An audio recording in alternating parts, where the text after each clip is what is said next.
A new civil rights lawsuit is in the works after charges were dropped against an OKC police officer who put 71-year-old Lick Vu in the hospital. Attorney General Gentner Drummond says the officer was doing his job. Well, KOCO's Jason Berger is live tonight at the police department. And Jason, the man's new attorney says otherwise. Yeah, guys, the attorney that took the case is a former police officer himself. He told me he wants to take Mr. Vu's case to the federal level. Where your vehicle was located, your vehicle was not like that. Sit up! No. You sit up! Get on the ground!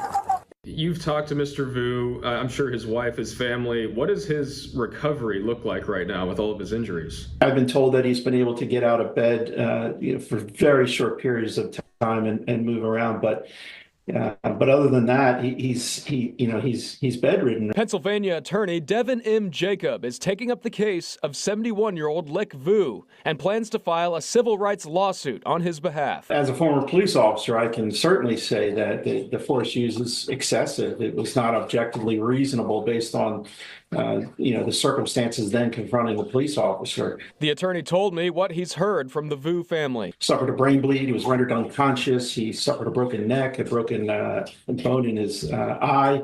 Had to have surgery to have blood removed from his brain. Jacob is a former police officer himself and also worked for the Pennsylvania Attorney General's office. He argues Oklahoma Attorney General Gentner Drummond should have pursued criminal charges against the officer in the case. His job is to enforce the law, not decide it. And that's what he did. He decided the case, from his desk. The Office of the Attorney General did give us a statement saying, quote, "While the Attorney General has dropped the unwarranted criminal charge, his previous statement clearly noted there is an ongoing internal investigation that may result in non-criminal forms of accountability.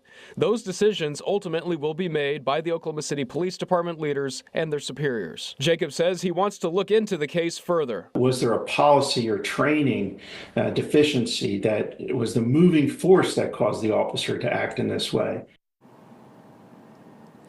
Now, OCPD's internal investigation on the matter is still ongoing. I'm told even if this officer is found liable in the case, he could possibly still keep his job.